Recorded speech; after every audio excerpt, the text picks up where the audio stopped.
Reporting for the Intermountain Christian News, I'm Dr. Anthony Harper here at the White House. A couple hot issues today to report on.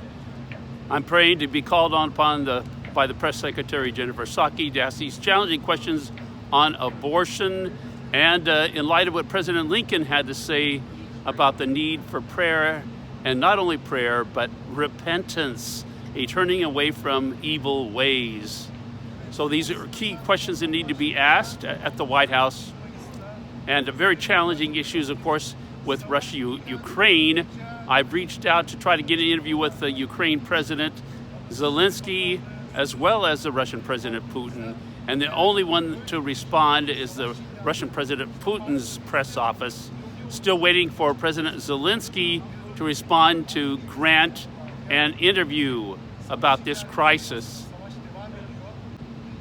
To make it very clear about what President Lincoln had to say in the middle of the Civil War, he was calling for a time of prayer and repentance, and he said some key things in that proclamation you can read at the top of our website, imcnews.org. Look for Lincoln's picture. Key words that he said in this proclamation: America is a nation that has forgotten God. We have become too proud and too arrogant, too self-reliant, too proud to pray to the one that created us.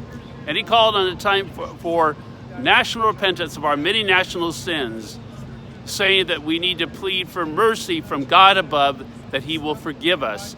And he quoted from Psalm 33:12, "Blessed only are those nations whose God is the Lord." So I'm trying to get a response from the Biden administration regarding Lincoln's very challenging and sobering words said in the middle of the Civil War about America's problems. So read President Lincoln's solution for America. Obviously, for this nation to be a nation to honor God. Next is some video footage from the Supreme Court, where there's a longtime pro-life person by the first name of Joan that has been there at the Supreme Court in defense of a child's right to life. But she's being picked on, abused by the abortion crowd. So you can take a look at this video. Let me know what you think. She is calling upon a large turnout of Christians and as many as possible in this nation at the Supreme Court to join her and others in the defense of a child's right to life. You know, in the Declaration of Independence, it says that we are endowed by our Creator with unalienable rights of life, liberty, and pursuit of happiness. Pray! Pray! Pray! That's the tool! That's the answer! Love every child! Tell your friends you'll help them if they're pregnant! No sex till you get married! Empty things in holy places! Married in a church! Love every child! Look around! Everybody thinks it's a swell idea to kill kids! It's a very swell idea, man. Oh, I can tell! Oh, we have to prove it!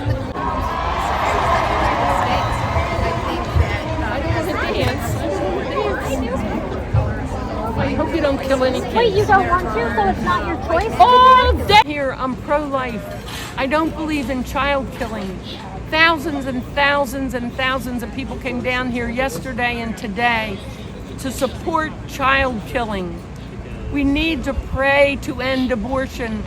Prayer is the answer to ending abortion. Our young people are misguided. They're told this is a good idea to be child killing. It's not. Love every child. Welcome every child. No sex till you get married in a church. Holy things in holy places. Marriage in a church. And welcome every child. Please, pro-lifers watching, please come to DC and stand in front of the Supreme Court. Help these children, these young people, see the people that say, love your children. No sex till you get married. In a church. Holy things in holy places. Marriage in a church. And no sex. Hi, my name's Joan McKee. I'm in front of the Supreme Court here in Washington, D.C. We're surrounded by many thousands of children coming in school groups. Please, pro-lifers, come down here and be visible to these kids. They are surrounded by many young people that are all for killing their kids and their babies. We must pray to end abortion.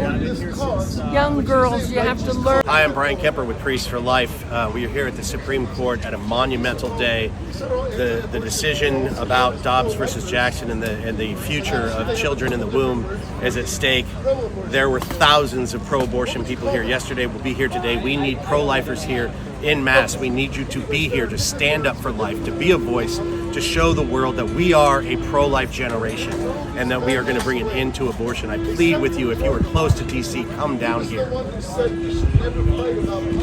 Please, please do that. Please come down to the Supreme Court. These young people need to see pro-lifers visible. They see many, many people praising abortion. These young people they're misguided. They need your guidance. They need to see what pro-life people look like. Please love your children. Again, this is one of the most important days in history. We know that the Supreme Court is going to hand this decision down very soon. We know that Roe versus Wade will be dismembered. It will be dismembered.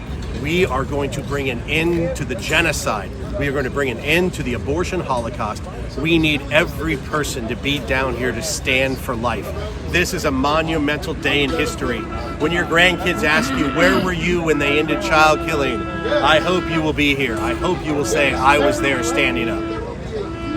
A lot of people just say, well, you know, it's already been decided, so we should just quietly wait for it to. What do you think about that? No, it has not been decided. It has not been handed down yet. We've seen a draft that was leaked, but it hasn't been decided.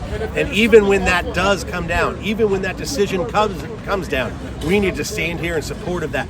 The battle is just beginning. Now it goes to all 50 states where we're going to be battling and continuing to battle until we completely, 100% abolish abortion from our nation. And how far did you come to be here today? I came from Florida last night, Ohio the day before, hopped on a plane as soon as I found out I was going to be here. I was going to raise a voice, and I was going to stand up for my children, for my grandchildren, and for the lives of every innocent baby that faces death by abortion. And Joan, how long have you been coming here? Oh, well, there was a group, 40 Days for Life, that came down here to stand in front of the Supreme Court every day. I was part of that. I've been down here for many years in D.C., which is with pro-life with our churches. Return to your churches. Whatever, pray to end abortion. This is big, and it can only end if we pray hard. We read news every day, news that's informative but rarely encouraging. The Intermountain Christian newspaper aims to change that. They present the news you need to know, from what's going on in your community to your world, with encouraging words, motivation, and the resources you need to make positive changes in your life. What is your local government doing that you need to know about? What's happening in your community you need to be a part of? Whether it's a story from your neighborhood, a national story, or an encouraging word, you'll find biblical issues of everyday life in the Intermountain Christian newspaper. Intermountain Christian News is produced and supported by the work and donations of individuals and churches. You'll find it at churches, Christian bookstores, by subscription, and online at imcnews.org.